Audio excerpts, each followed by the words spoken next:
शुभ प्रभात मित्रांनो.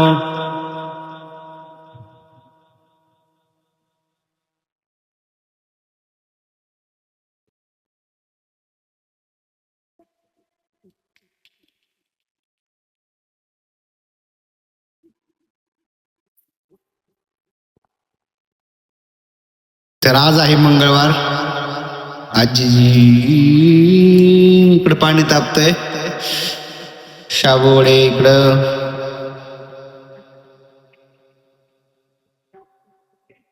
त्याला काय नाही लागलं. जरासा बटाटा उकडायचा, हिरवी मिरची शेंगदाणे बारीक करायचे आणि शाबू बटाटा मिश्रण करायचं.